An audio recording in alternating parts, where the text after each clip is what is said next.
ang tanan senior citizens nga nag-edad og 80, 85, 90, 95 adunay madawat nga 10,000 pesos. Aduna tay pagahisgutan nga programa gikan sa nasyonal, bag-ong programa nga alang sa atong mga senior citizens. Ang opisina nga nag-implement ani mao ang National Commission of Senior Citizens. Mao ni siya katong NCSC. Bago na siya nga programa nga may mudala sa tanang programa sa mga senior citizens. So karon ang bago lang programa mo na gitawag og octogenarian, nonagenarian, and centenarian. Actually, ang centenarian guys, taod-taod na ni siya, gikan pa na siya sa DSWD. Pero ang kanilang bag-o kaning octogenarian and nonagenarian. Na-implement ni siya this year lang, 2025. Pero na-approve ni siya nga programa, na pirmahan na siya na himong balaod pag March 17, 2024.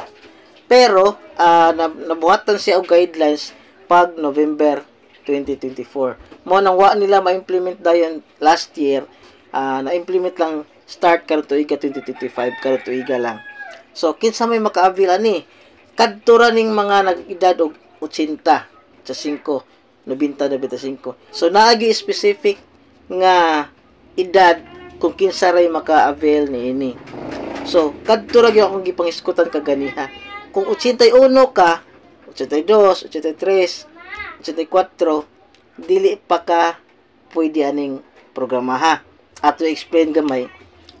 Kadtong nag-edad og 80 karon tuiga, mag-80 siya karon tuiga ba? Or 85 karon sa tuiga, or 90 or 95 karon tuiga. Pwede sila ma-apply daan 4 months before sa ilahang birthday. So manay mga makadawat dayon. Kadto nag 80 or sa 5, 90 or 95 niaging tuig nga nasulod sa March 17, 2024, pwede mo apply pero dili pa siya priority nga matagaan dayon. Pwede ra i-apply. Pero ang kadtong mag-birthday karon tuiga, mo to yung mga priority nga matagaan dayon. For example, nag-80 ko, naging tuig. Butang ta lang May 1. Pwede ba ko maka-apply? Yes, pwede ko maka-apply, pwede ko maka-submit. Kay nasulod mo ko sa March 17 onwards. Pero mo lagi to sa gingon ako ganiha, watay assurance nga mugawas dayon ang budget ana. Pero kung ako nag-80 ko karon tuiga, May 1 lang gihapon. Mo 80 pa ko karong tuiga. So pwede ko mo-apply daan. Kay 4 months before sa akong birthday man. So mo-apply na daan pwede. Budgetana na siya. Kumpara atong nag-80 last year. So atong pangutana, asa man ta mo-apply ani?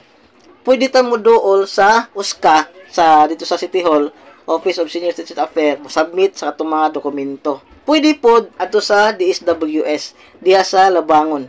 So atong submit dito dapat kompleto na ang atong mga dokumento, atong mga papeles. Unsa may mga requirements na to? Aritas primary requirement. NSO original 2x2 picture nga pinaka-bag-o ninyong kuha og whole body picture. Ang form nasa DSWS or USCA. So more na atong requirements. Kung wala NSO, putang lang wala na kay panahon sa gubat. So pwede atong primary is national ID. So national ID, fotokopihan, back to back, 2x2 picture, whole body picture og form. So more na siya atong requirements. Butat lang wa gyud puy national ID, NSO. Sige, ara ta sa secondary. Kung secondary gani, duha ka ID atong ikinahanglan. Parisan gina siya. So namang gyud ay senior citizens ID. So fotokopihan natong senior citizens ID back to back o sa kopya. Ikaduha parisan na siya any valid ID. Like SSS ID, UMED, pares ng senior citizens ID. Butang talag driver's license. So parisan tong senior citizens ID. Or any valid ID dapat parisan siya. Okay? O katong 2x2 picture, whole body picture, o katong form. So, muna itong requirements, pilapan ito itong form, disubmit na ito sa DSWS para ta na maka-apply na aning programa ha. Akong klaroon ha, national ni siya nga programa. National funds po na siya. Ang Cebu City naapod tay gitawag og octogenarian ug nonagenarian sa atong local Cebu City government, Cebu City funds. Lahi pud ni akong gisgutan. National ni siya sa NCEC. So namatay madawat sa atong local nga octogenarian nga 5,000 sa octogenarian, then 15,000 sa nonagenarian, lahi pud na siya. So kanang atong local adto mo apply ana sa USCA. So di na siya pareha ani akong gisgutan karon nga may madawat nga 10,000 ang kani nga 8085 1995 lahi pud ni siya. So karon ang atong first batch ang manghatag ta karon sa atong first batch nga financial assistance karon umaabot April 4, 2025. So malipay ra tong mga senior citizens nga mga nagedad og 80. Hopefully daghan pa maka-apply, daghan pa malipay nga mga senior citizens ani nga programa ha. Para daghan malipay nga mga senior citizens, please like and share ani nga video guys atong ipakatag para daghan pod mahibalo og daghan malipay nga mga senior citizens. Gusto sila na madawat para sa ilang mga panginahanglan labi na ang mga tambal. So that's all guys. Brr.